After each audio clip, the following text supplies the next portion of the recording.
di SMA Negeri 4 Garut mengajar pelajaran matematika. Nah, kebetulan hari ini saya ditugaskan di calon guru penggerak angkatan ke-7, yaitu mensupervisi salah satu rekan sejawat saya yang ada di sekolah. Dan alhamdulillah pada kesempatan kali ini saya sudah bersama rekan guru saya, yaitu Bu Rosmayanti. Beliau merupakan guru kimia di SMA Negeri 4 Garut yang hari ini insya Allah akan saya supervisi. Terima kasih ya Bu atas kesediaannya mau disupervisi oleh saya hari ini. Mudah-mudahan bisa jadi pembelajaran juga ya ke depannya apa yang harus diperbaiki, dan juga bisa menjadi masukan bagi saya apa yang nanti akan Ibu ajarkan kepada anak-anak seperti itu. Nah Ibu, nanti Ibu supervisi itu di kelas mana? Di kelas 10 IPA 2. 10 IPA 2. Kalau boleh tahu materinya tentang apa? Materinya mengenai konfigurasi elektron berdasarkan model atomnya Bohr. Oh, itu materinya. Nah, Ibu di sini mungkin ada beberapa pertanyaan yang saya akan ajukan terkait nanti observasi di kelas ya Bu. Nah, yang pertama mungkin tadi kan sudah disebutkan materinya tentang konfigurasi elektron. Kemudian selanjutnya tujuan pembelajaran yang nanti akan Ibu bahas itu tentang apa? Ya, tujuan pembelajaran di materi nanti di kelas 10 IPA 2 itu berkaitan dengan konfigurasi elektron berdasarkan model atom Bohr. Tujuan pembelajarannya supaya peserta didik dapat mengaplikasikan pengetahuan mengenai konfigurasi elektron tersebut terhadap fenomena yang ada di lingkungan sekitar. Jadi lebih ke pengaplikasian kehidupan sehari-hari mungkin ya Bu, seperti itu. Kemudian selanjutnya area pengembangan yang hendak dicapainya itu peserta didik seperti apa Bu jelasnya? Ya, jadi area pengembangan yang diharapkan melalui pembelajaran ini peserta didik itu dapat mengaplikasikan, yang digarisbawahinya itu mengaplikasikan pengetahuan mereka terhadap fenomena-fenomena yang ada di lingkungan sekitar. Jadi mereka tidak merasa bahwa pengetahuan tersebut abstrak gitu, tetapi real ada dalam kehidupan mereka. Oh iya betul Bu, karena saya juga rasa ketika di pembelajaran saya khususnya matematika sering anak itu kebingungan Bu untuk apa gitu ya, katanya saya mempelajari pembelajaran ini padahal di kehidupan sehari-hari tidak ada. Nah padahal memang manfaatnya itu pasti ada ya Bu ya, cuman dirasakannya tidak selalu pas hari itu ketika kita belajar, tapi mungkin ketika nanti anak beranjak kuliah mungkin ya Bu, atau di dalam pekerjaan nanti yang melibatkan si pembelajaran matematika atau bahkan kimia juga seperti itu mungkin ya Bu ya. Ya bagus. Kemudian strategi apa nih Bu yang dipersiapkan dalam pembelajaran nanti? Strategi pembelajaran yang akan digunakan nanti itu saya menggunakan model discovery learning gitu ya. Jadi nanti anak-anak itu mereka seolah-olah belajar mandiri secara berkelompok, hanya dibantu oleh media berupa lembar kerja peserta didik. Nah, media pembelajaran yang digunakan selain itu juga bervariasi. Kebetulan kan pembelajaran yang digunakan itu pembelajaran berdiferensiasi ya Bu ya. Sedang dikembang-kembangkan. Ya, pembelajaran berdiferensiasi yang saya gunakan nanti adalah berdasarkan gaya belajar masing-masing peserta didik. Jadi setelah dilakukan observasi, peserta didik itu kan ada yang menggunakan gaya belajar audio, visual, dan kinestetik.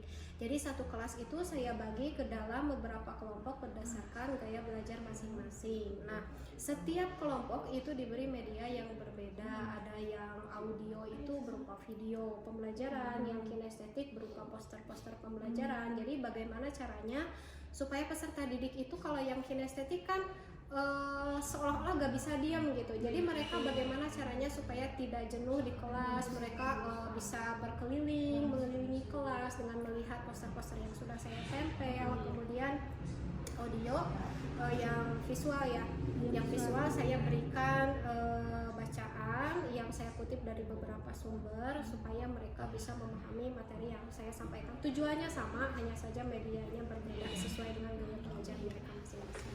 Betul ya Bu, memang pembelajaran berdiferensiasi itu sesuai dengan zaman sekarang mungkin ya Bu, ketika anak-anak itu kan merasa jenuh, bosan dengan pembelajaran yang hanya dengan menggunakan metode ceramah mungkin ya, kan sangat menjenuhkan bagi anak-anak di zaman sekarang. Nah, dengan Ibu menerapkan pembelajaran berdiferensiasi ini, mungkin anak-anak juga akan merasa termotivasi mungkin ya Bu, merasa semangat pembelajaran juga.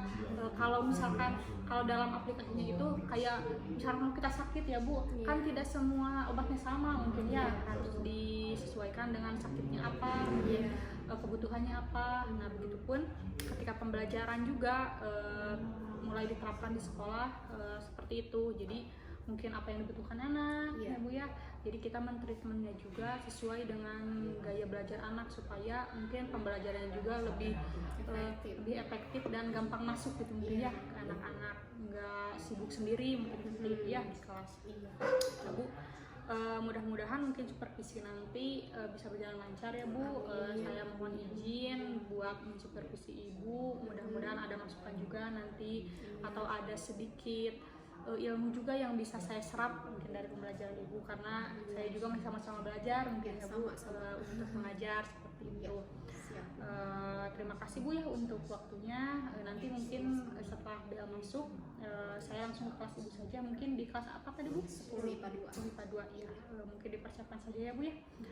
Ya mungkin hanya itu percakapan praobservasi yang mau saya tanyakan ke Ibu. Nanti mungkin ada pasca supervisinya juga nanti setelah saya mensupervisi Ibu di kelas mungkin ya. Mudah-mudahan Ibu masih sedia untuk merefleksikan diri, kemudian untuk introspeksi diri mungkin nanti apa yang menjadi kekurangan dalam pembelajaran Ibu seperti itu. Sekali lagi Ibu terima kasih atas waktunya. Saya Ulfa dan juga rekan saya Bu Rusmayanti pamit undur diri. Wabillahi taufiq wal hidayah. Wassalamualaikum warahmatullahi wabarakatuh. Waalaikumsalam warahmatullahi wabarakatuh.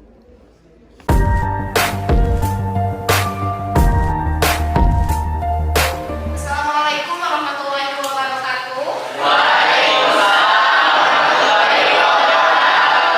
Bagaimana kabarnya hari ini? Sebelum pembelajaran kita berdoa terlebih dahulu. Silakan ya Kak dipimpin untuk berdoa. Sebelum belajar, alangkah baiknya kita berdoa dalam hati dimulai. Doa selesai. Absen terlebih dahulu ya. Alia Basar, Yayas, Zahra. Oke. Untuk memulai pembelajaran hari ini, Ibu akan melakukan review materi pembelajaran pada pertemuan yang lalu. Tentunya mengenai materi pertemuan lalu, tapi ada kaitannya dengan materi yang akan kita pelajari hari ini. Nah, Ibu tekankan, pada saat ini Ibu akan memberikan pertanyaan mengenai materi pertemuan lalu. Yang bisa menjawab silakan acungkan tangannya. Namun seperti biasa, yang belum dipersilakan jangan dulu menjawab sebelum dipersilakan. Siap? Ya. Siapa yang masih ingat apa bunyi dari teori model atomnya Bohr? Ya, silakan dia Pak. Atom terdiri dari inti atom. Inti atom terdiri dari proton dan neutron.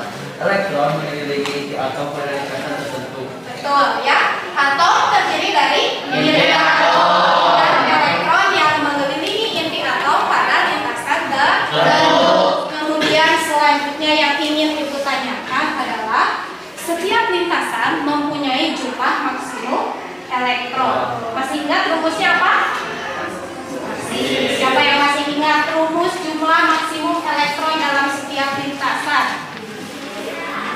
Oke, siapa yang masih ingat rumus jumlah maksimum elektron yang berada di setiap lintasan ya, Gizi ya? 2n pangkat 2, betul ya. Jadi setiap lintasan jumlah elektronnya itu tidak sembarangan. Ada jumlah maksimum elektron tertentu ya. Apalagi yang ingin Ibu tekankan kepada kalian adalah mengenai elektron valensi. Ada yang masih ingat elektron valensi itu apa? Ya, silakan Putri.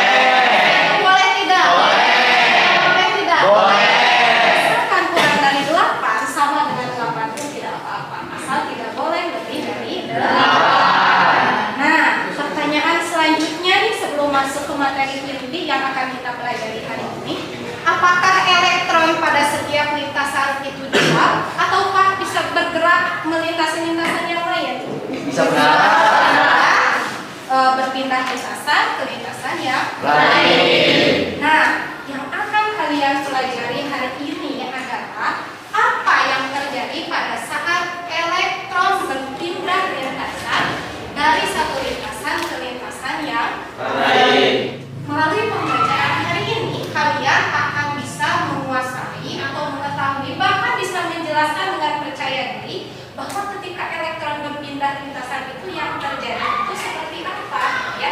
Yang erat kaitannya dengan kehidupan kita itu seperti apa, ya?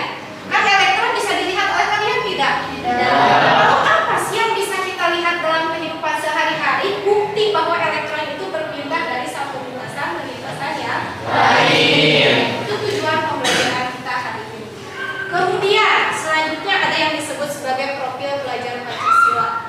Melalui pembelajaran pada hari ini, selain kalian akan menguasai kompetensi yang tadi sudah Ibu sebutkan, kalian diharapkan dapat mengaplikasikan nilai-nilai Pancasila seperti yang sudah Ibu tayangkan di slide di depan, ya. Yang pertama, kalian harus mempunyai sikap beriman dan bertakwa kepada Tuhan Yang Maha Esa. Contohnya melalui kegiatan apa? Pembelajaran. Kemudian selanjutnya mandiri melalui kegiatan apa? Misalkan tadi ketika kalian mengacungkan tangan untuk menjawab pertanyaan dan sebagainya. Selanjutnya kalian akan mempunyai sikap atau mengaplikasikan bergotong royong, misalnya melalui kerja kelompok yang akan kita lakukan di tengah-tengah pembelajaran. Dan terakhir, keempat dan kelima, berkebinekaan global dan berpikir kritis. Nanti akan kita aplikasikan melalui pembelajaran hari ini. Pembagian kelompok ini tidak sembarangan, melainkan ini adalah hasil dari asesmen diagnostik terhadap gaya belajar kalian, gitu ya. Jadi kalian dikelompokkan berdasarkan gaya belajar yang sama dengan pembelajaran kalian. Selanjutnya silakan kalian perhatikan slide di depan. Kalian pernah melihat gambar ini atau video ini sebelumnya? Pada saat kapan biasanya kalian melihat video apa yang kalian sukai dari kembang api?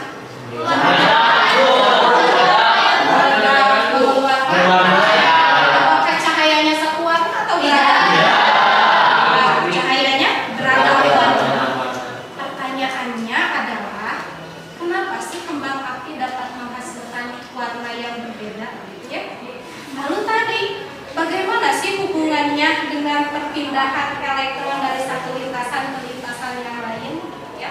Jadi melalui pembelajaran hari ini, kalian akan menguasai alasan mengapa kembang api dapat menghasilkan warna yang berbeda ketika dinyalakan. Ya? Oke. Untuk menguasai mengenai hal tersebut, kalian akan bekerja dalam kelompok. Ibu akan memberikan media yang berbeda sesuai dengan nomor kelompok masing-masing.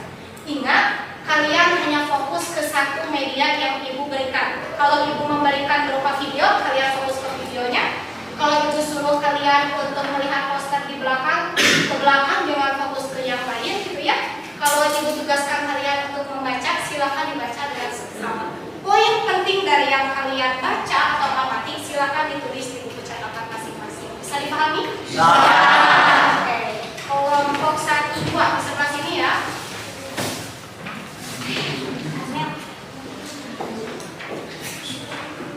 Kelompok 1, 2.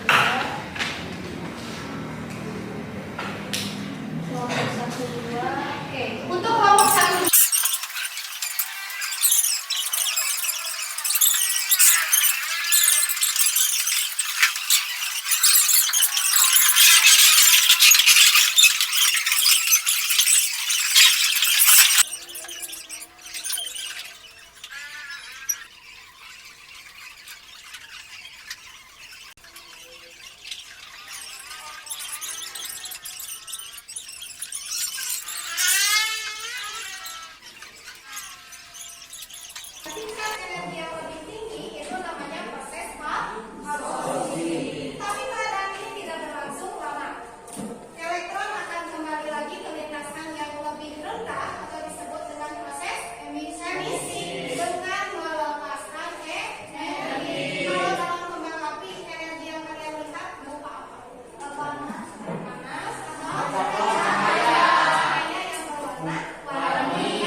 Assalamualaikum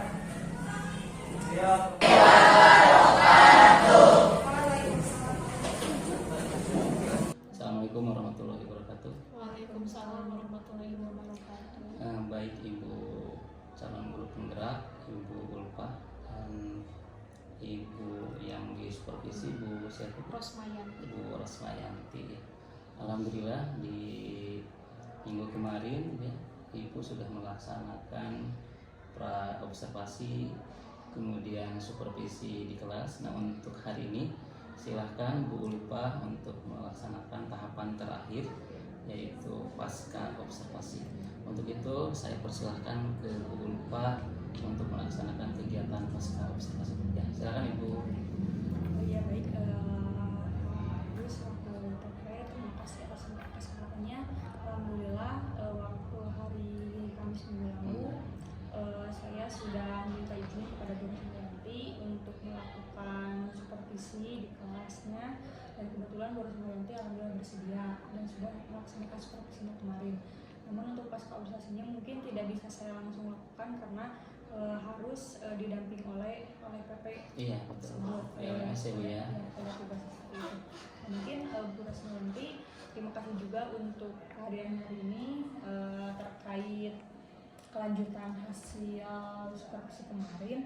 Mungkin ada beberapa pertanyaan yang ingin saya ajukan kepada Bu Rosmayanti terkait refleksi setelah supervisi mungkin ya seperti itu. Nah, untuk yang pertama mungkin perasaan Ibu kemarin saat supervisi di kelas itu bagaimana? Ya, jadi untuk materi yang kemarin disupervisikan saya ambil mengenai model atom, hubungannya dengan konfigurasi elektron. Nah, kebetulan yang saya ingin lakukan pada saat pembelajaran, kan sekarang lagi rame-ramenya pembelajaran berdiferensiasi apa itu. Saya ingin mencoba gitu kalau diterapkan di kelas bagaimana. Ternyata untuk menerapkan pembelajaran berdiferensiasi itu tidak sesederhana seperti kita mengajar seperti biasanya gitu. Itu diperlukan pengelompokan peserta didik terlebih dahulu. Ternyata kalau saya kan menggunakan gaya belajar audio visual dan kinestetik. Saya melihat data dari BK, meminta data dari BK anak-anak di kelas tersebut ada berapa kelompok yang bisa di audio visual dan kinestetikanya. Setelah itu kan media yang digunakan pun ternyata harus berbeda gitu ya. Kalau untuk berdiferensiasi saya juga mencoba untuk membuat media yang berbeda sesuai daya belajarnya. Ternyata cukup menyita waktu yang lama gitu Pak ya. Butuh kesabaran juga, butuh belajar juga, karena ini kali pertama saya untuk mencobakan pembelajaran berdiferensiasi tersebut. Itu adalah tahap sebelum dilakukan pembelajarannya. Pada saat pembelajarannya, tapi yang saya rasakan, saya tidak perlu capek-capek untuk terus-menerus menerapkan metode ceramah gitu. Jadi benar-benar anak yang aktif untuk belajar, mengolah sendiri materi, mempelajarinya dengan berdiskusi bersama teman-temannya, melihat media yang saya berikan kepada mereka yang sudah saya sebutkan tadi, media yang berbeda-beda sesuai dengan gaya belajarnya. Untuk kesannya di kelas saya merasa sesuai dengan ekspektasi yang saya harapkan. Yang saya harapkan dari peserta didik yang biasanya banyak yang diam, ternyata semuanya bergerak gitu ya, aktif gitu, karena mereka merasa bahwa belajar dengan gaya mereka gitu, jadi tidak merasa tertekan, tidak disamaratakan gitu. Misalkan saja kan anak-anak yang bergaya belajar kinestetik gitu kan, yang belajar kinestetik mah kan anak-anak yang nggak bisa diam notabene apa ya, jadi ya aktif. Jadi kalau misalkan saya terus-menerus menggunakan metode ceramah, biasanya anak-anaknya cenderung mengantuk Pak, apalagi jam-jam pelajaran terakhir gitu. Tapi kalau saya terapkan media pembelajaran seperti itu, ternyata kan untuk yang kinestetik ini saya tempel poster-poster pembelajaran berkaitan dengan media tersebut di tembok-tembok kelas gitu. Itu sudah berada hasilnya. Iya, itu media dari saya dulu. Jadi anak-anak mobile, tidak diam di bangkunya gitu. Mereka mencatat, berkeliling ke kelas. Jadi mereka tidak diam gitu. Lebih hidup ya Bu ya. Lebih hidup, jadi pembelajarannya Dari model pembelajaran juga. ya seperti itu.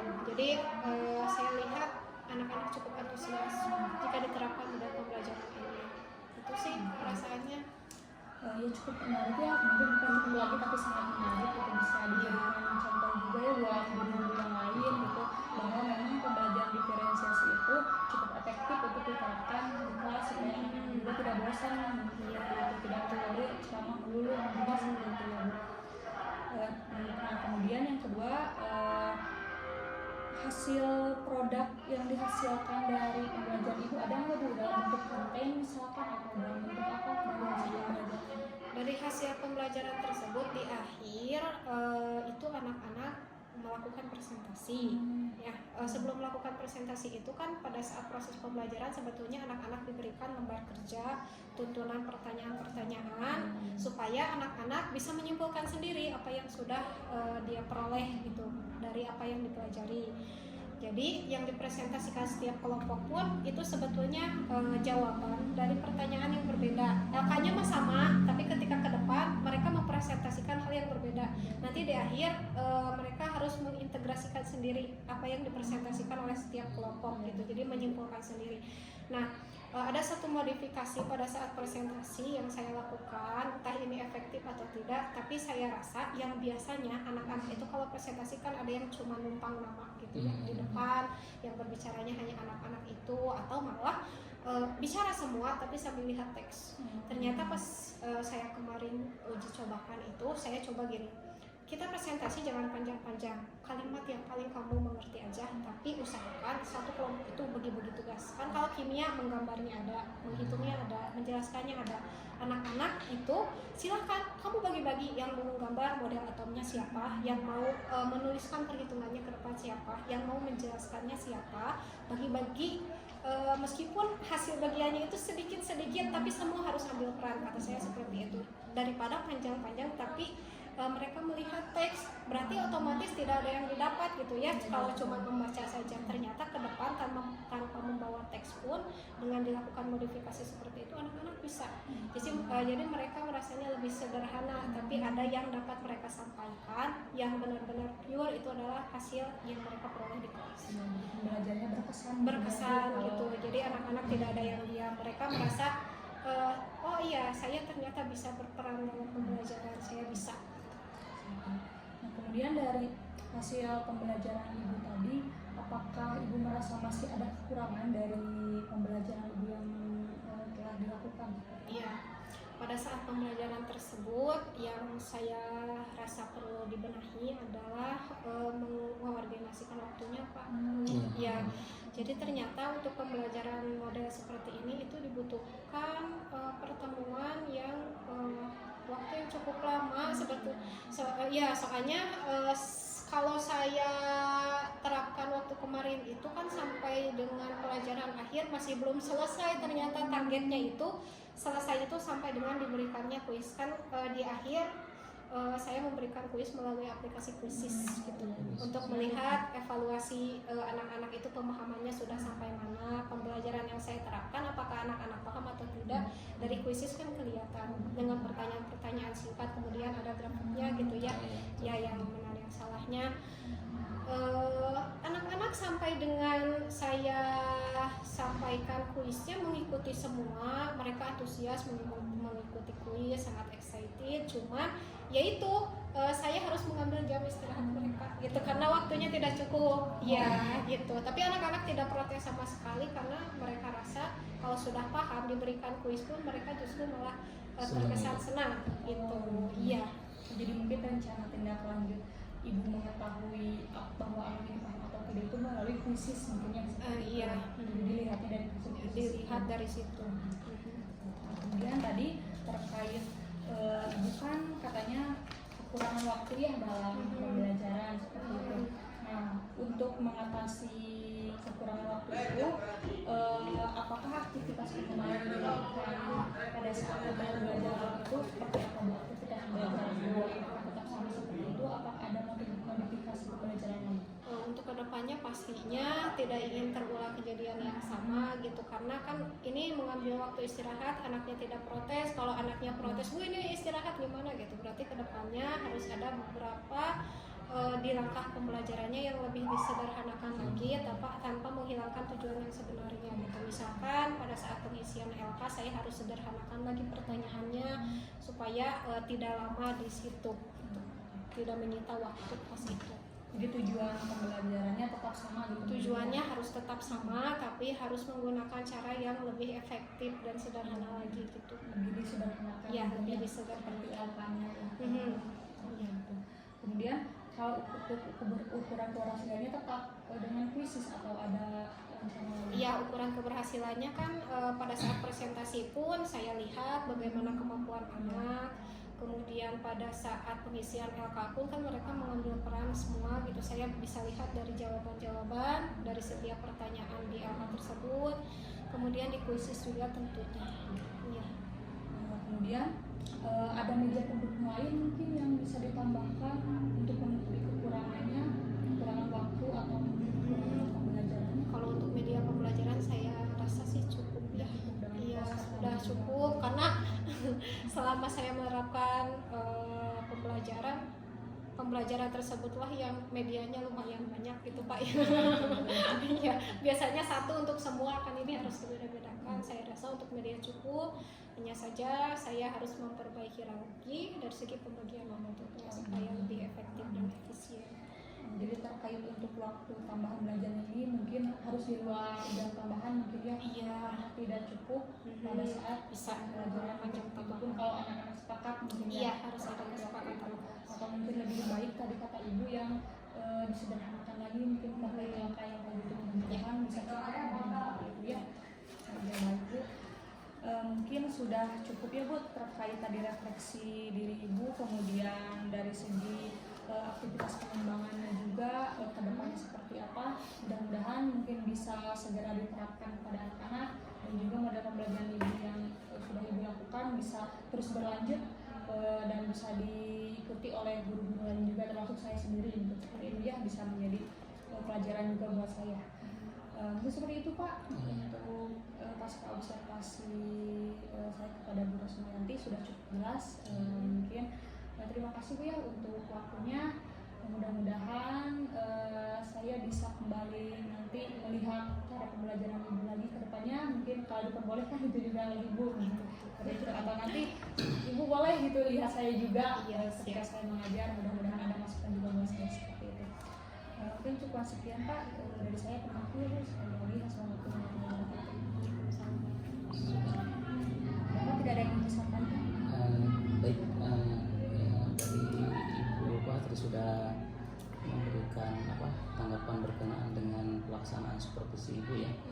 Memang kalau dilihat secara umum ini sudah bagus ya, dari tahapannya ini sudah mengenal. Kemitraan ini sudah terjalin juga ya antara Ibu dengan Ibu Rosmayati. Tinggal mungkin nanti ke depannya karena yang namanya supervisi ini kan harus sering dilatih ya Bu ya. Coaching harus sering dilatih, memang ke depannya ya untuk mengatasi hal-hal yang kurang begitu baik di dalam kegiatan supervisi ini ya, artinya kita harus banyak berlatih. Mungkin itu saja Ibu ya. Terima kasih atas kesempatannya.